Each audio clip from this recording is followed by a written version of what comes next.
Hi chums, right, I guess what happened last night.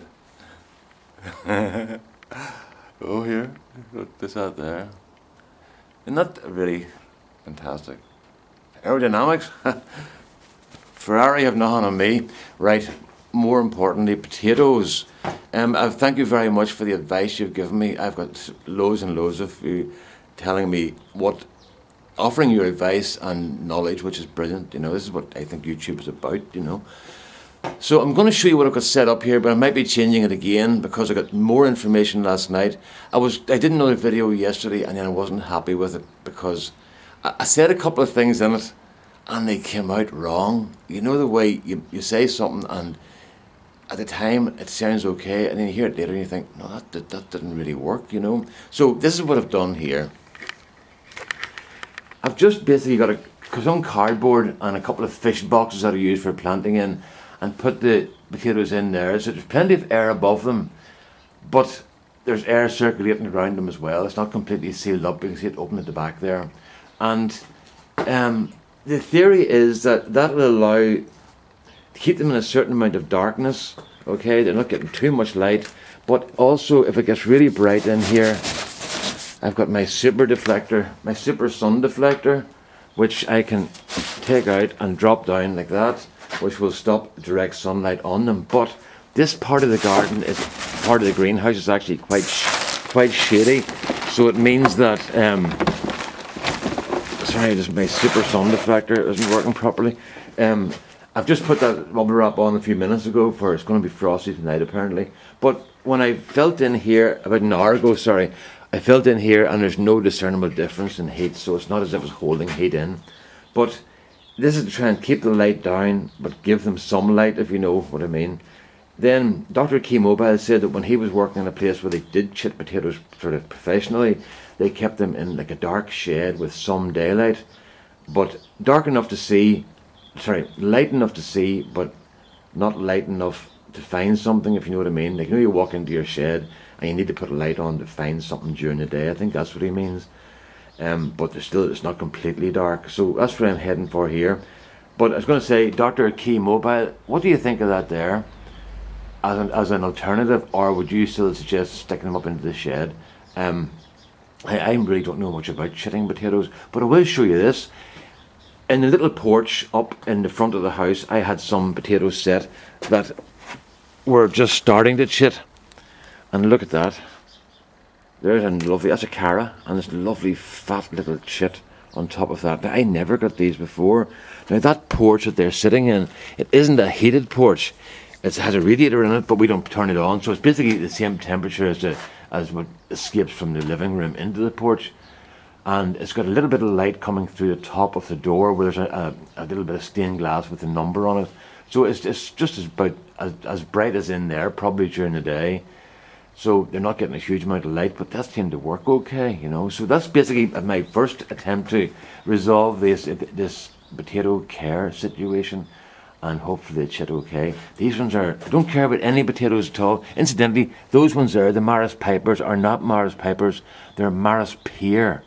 I was talking to Malachy last night and he told me that they were different, so that's what they are, Maris Pear. They're basically a derivation of the other ones, but these are the carrots I'm really concerned about here. Those have to be perfect, and I'll tell you why later on, or maybe you'll find out why, but those are very special. They have a big future. So just another couple of things about the greenhouse, folks. Some people were saying to me, what do you do with the soil you take out of the compost bags? Well, there's what I do with it. I put it on the beds here because the water table here is very high.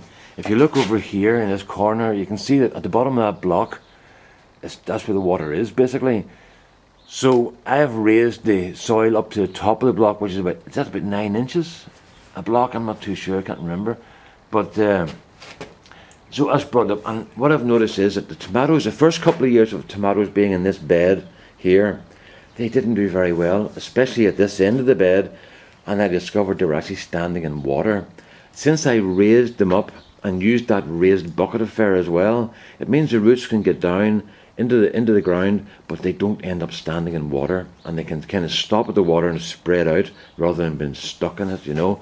So that's why I'm doing this, to raise it up. Now, they say that you should replace all the soil in your greenhouse every, is it seven? Seven's a magical number, isn't it? We'll say 7 years, but maybe it's 10 years. I think it's, we'll say 7. Whatever number it is, I'm not going to replace all that there, because I couldn't dig that out. Well, I could, but it would kill me.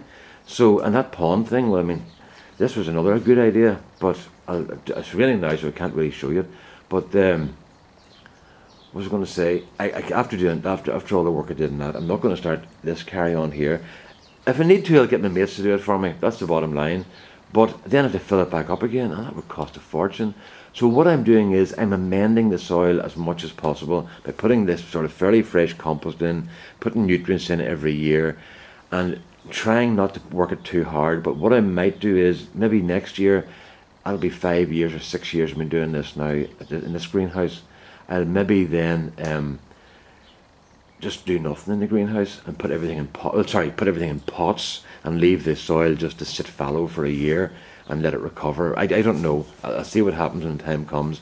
I'll notice better when the quality of the plant starts going down. But as you can see from the kale, like, that's not looking too bad for the winter time. That's like sort of 45 centimeters tall, that big boy in the middle there. So it's 1.5 feet. So I mean, it's not as if the plants are suffering, you know. Actually, the smallest plant of all has got the best colour. This little guy up here, but significantly, he also is in the best spot for sunshine.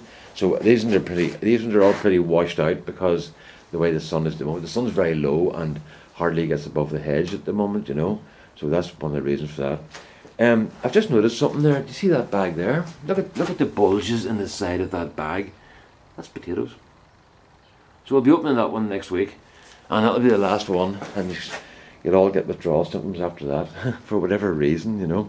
So I'm getting very excited about me planters. I'm really looking forward to using these because I'll feel like Dan. I'll feel like a proper gardener, you know. So that's it. Incidentally, Dan, thanks for doing that video yesterday on the banana shallots. That was great. There's no questions left to ask, you know. So I'm really pleased with that. That's brilliant. So I'm hoping to get at those tomorrow. I had great plans for today, but I didn't go to bed. I'll turn this round. I didn't go to bed until 7 o'clock this morning. So if you notice, I'm sure some of you noticed, why is this guy answering our videos at 4 o'clock in the morning? That's because I just can't sleep properly at the moment. So I just do things. I don't worry about it. I just get up and do things, you know. So what is going to say to you? So that's where we are now. I've got that little thing set up for the potatoes. I'm going to start planting tomorrow on the alliums. Does that sound good? The alliums. I'll start my shallots and onions tomorrow.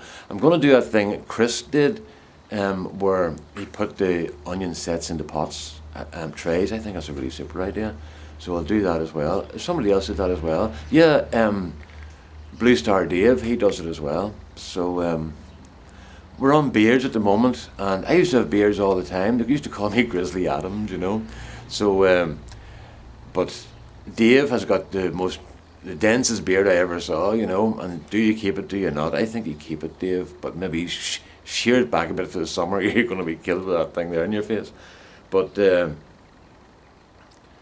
I say, it's just a thing. There's something going to kick off about growing beards, but I'll not be taking part in it because I've found now that it's because I used to have very bad psoriasis until I got the treatment that I have now, you know, and I have none whatsoever because of the treatment I'm getting for the arthritis thing, and that stops cell growth and stuff, you know. So there's benefits as well, but there's downsides. You can start noticing that you don't reproduce cells as quickly. But even with that, I find it on my face. If I start letting the beard grow more in a couple of weeks, I start getting like wee touches of red in my face and stuff, with the psoriasis starting to come through. Because when you've got a beard, you never quite get it completely dry against your skin unless you take a hairdryer to it, you know. So a beard is not, people think a beard is a lazy way to go. It's not, because there's a lot more washing and cleaning required with a beard than there is when you're clean shaven. So, and I've had both. Somebody said to my mother one time, I saw Brendan the other day, has he got a beard? And she thought for a moment and went, I don't know. you know. So I'm getting to see my own son now. Every time I see him, we have bets on what's he going to look like, you know. So at the moment he has the head completely shaved and a big beard. So that's the way the way he wants to be at the moment, you know. He got a photograph. This is a final wee story about him. He lost his passport the last time he was over here, you know. What am I doing with this camera? Yeah. And he had to get a new passport. So he sent his passport off. And before he got, I know how strict they are about photographs. I don't know what they're like in America and stuff, but in Ireland and England, they are really, really strict on photographs, and you have to be looking up at the camera and all this sort of stuff. You know, no shadows, no sun, no tinted glasses, no caps, nothing at all that would sort of cover your face. So what did he do? He shaved his head and then cut his beard until he got to the stage where he looked like an extra out of Mad Max or something. And I said, Declan, this is an official photograph. And he went, yeah, no, but I just want to have the guys at customs all looking at me wondering, is it really me? And I thought, do you not get enough hassle in your life without inviting hassle? Like, watch Border Patrol sometime, you know. I love that programme, the Australian one, Border Patrol. I love that, so I do. But anyway, that's away from potatoes and stuff. What are we at time-wise now? Oh, God, I don't even know. 11 minutes, huh? There you go. Talking too much as usual. So anyway, folks, that's where I am at the moment. I've got my potatoes chitting.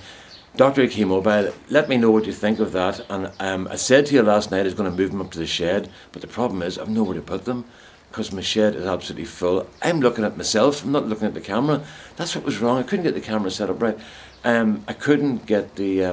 when I looked inside the shed, I discovered there was really nowhere to put the potatoes. I've got so much stuff in it from my mother's house and stuff. So unless that does, I will move them if you don't think that's good enough. But if that worked, I'd be happy enough, you know. But anyway, that's us, folks. It's raining in Ireland again. It was a beautiful day on Monday and Tuesday, really nice. And I think I put a video up then, didn't I? Yeah. And it's just rained since, and it's going to rain for the next 10 days, I think. I've got a little weather stick, you know, a little guy that goes up and down depending on the weather. I got it from Canada somewhere, you know, and he's the saddest looking thing you ever saw. Very dependable. If you want a bit of fun for your children, get a weather stick. They don't cost much money. Get them on eBay for a penny, about a couple of dollars, and they're great fun. They're a great talking point. Nobody believes it works until they get one, and then they realise they're better than the weathermen. So that's it. So we went from spuds to kale to weathermen. I nearly started in mathematics there. That's another video. I'm going to talk about something about mathematics, you know, because I made a wee discovery the other night. Not a mathematical discovery, but a discovery about helping people with maths, and I thought it was quite good. Not my discovery, but what I discovered. Okay, so I'll do that maybe in a different video because it's not really anything to do with gardening. All right, so there you are, folks. I'll get up here and load this up again, and I get me dinner. It's getting close to dinner time. It's about 4 o'clock in the afternoon now. And you can see it's getting bright. It's bright till about 6:30 in the evening now, and then the clocks will go forward. Yeah. Leap spring, you leap forward, and fall, you fall back. Spring forward, fall back, isn't that it? So that'll give us an extra 8 o'clock. It'll be light then, and then it will be light until maybe 11 o'clock at night after that, until in June time. So there you go. Right, we're rambling now. All the best now. Bye bye.